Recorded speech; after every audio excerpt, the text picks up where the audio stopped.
Alright guys, this is just a quick video on your handstand push-up subs. So basically the handstand push-up is a pretty technical movement and requires a lot of strength and also a lot of control and awareness upside down. So sometimes, I mean, you've got athletes that have the strength to carry out these things but still have trouble with them. But most of the time, you know, beginners to sort of intermediate sort of level athletes really struggle with the strength aspect of this. So we can get a lot of strength by doing, you know, dumbbell press and you know, push press and all those other pushing movements overhead to sort of strengthen up the shoulders and triceps. But a lot of the time it doesn't translate or transfer into the handstand push-up. So we need some scaling options to one, get you upside down and obviously make it achievable when we're trying to build the strength. Okay, so piking on the box, or if you don't have a box, piking on an elevated surface. If you've got a steady or a stable chair at home, you can do it on that. It's got to be stable though. Don't be doing it on like a ratty old sort of bar stool or something like that, because you'll probably eat floor for sure. So make sure it's a stable, elevated platform. Okay. So basically, just quickly run through the position. There's a few things that we need to talk about before I jump up on the box and show you. Whenever you're pressing anything, it doesn't matter whether you're upside down and you're pressing yourself up or you're pressing an object up. Okay, the hands need to be outside of the shoulders in this position. Okay, the elbows always need to be forward of the body. We never want to have them flaring out. Okay, so same as your push-ups. We always want those elbows travelling in a forward and back motion, alrighty, like so. Okay, so make sure when you jump up onto the box, you get your hands outside your shoulders, alright. Secondly is you want to be straight from the top of your head to your tailbone, okay. You don't want to have any sort of rounds or bumps in your back. That's just so we're using good body awareness to keep us safe, and it'll transfer into all your other movements once they get a little bit more technical. All right, so those two things are really important. Number three, the biggest thing about this one, especially if you haven't spent a lot of time upside down, is where you're actually placing your head onto the floor. All right, so from the side, if I was to try and push a barbell up, alrighty, right, the barbell would be from the front here, alright, and I would push it up and back, alright, slightly, so I've got to go essentially around my head, alright, to the lockout position. What I cannot do is have the barbell in line with my head and push it straight up, alright, because obviously our head's in the road, so that's not going to happen. So what we need to do is to make sure that we replicate that position upside down when we're on the box. So we don't want to be putting our head in line with our hands when we're dropping down to the bottom of the handstand push-up. All right, we need to be placing our head behind our hands. So our hands need to be in front of us. Now, it's in reverse because you're upside down, obviously. All right, so the bottom position should look like so. As in, this will be your start position with the barbell, but it'll be the bottom position of your handstand push-up, and this will be the finish position of your barbell, but it'll be the start position of your handstand push-up. All right, so it's just in reverse. All right, so when I flick upside down, I'll show you what I'm talking about.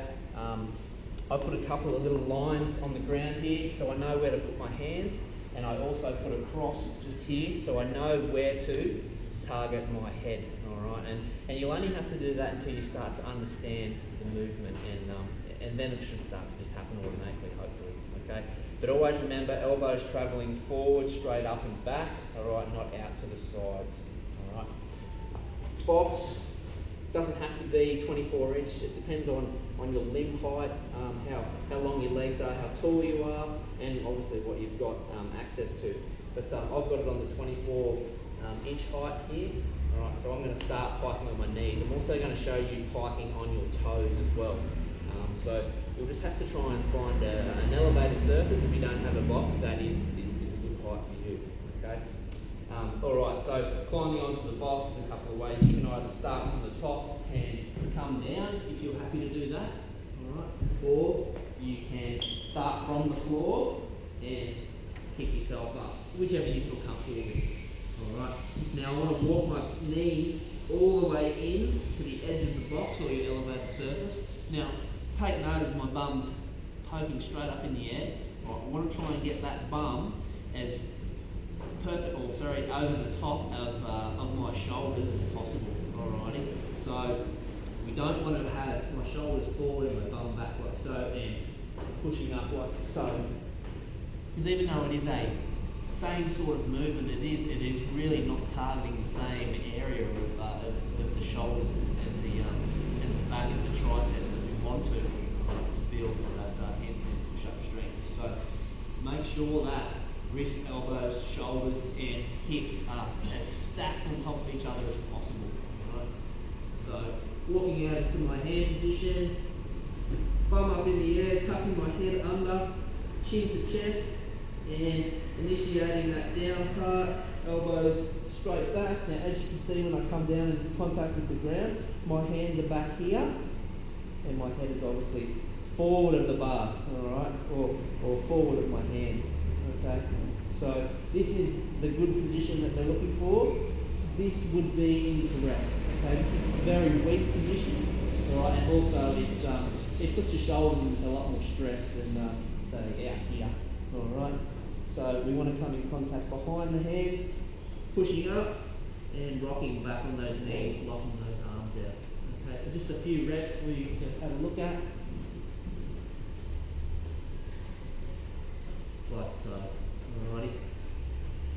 Hiking on the box, you can go up to a higher part of the box, like so. Now this is going to be a little bit harder than hiking on your knees because it's going to introduce more of your body weight. So essentially you need to push harder and you obviously need to have more construction strength with your muscles. Okay, so definitely start off with the on the knees, the piking on the knees, and then once you feel that you're knocking out a fair chunk of reps and they're relatively easy on piking on the box on your knees, then move to piking on your feet, okay, and pick up a little bit of extra weight, which should make it a little bit more difficult. So same things apply. Your body still wants to be in a line, but it starts to bring it a little bit more midline because you've got to control more body. All right. So again, mount the box however you feel is a good idea. I like to mount it from the bottom on this one because it's a tall box. Mount the box, come up onto your knees. All right, up onto your feet. Walk yourself forward. Again, trying to stay nice and straight between, also from sort of hips to shoulders, and heading down and back up. Always pushing that head through the shoulders at the end to finish off that pressing motion. Okay. So they're two pretty valuable subs for your handstand push-ups. One, you're getting the getting comfortable with being upside down and actually the gymnastics aspect of the handstand push-up, and you're also getting the strength aspect of obviously moving your body weight or your half body weight. As I said, you do get a lot of strength transfer from your barbell or your weighted movements, but sometimes, and most of the times, with beginners, it doesn't transfer over to actually being able to use that strength upside down. Okay, so this is definitely a good one. Sort of kill two birds with one stone. This one, you get strength and control and awareness and confidence upside down. So definitely get into this one, and we'll see you next video.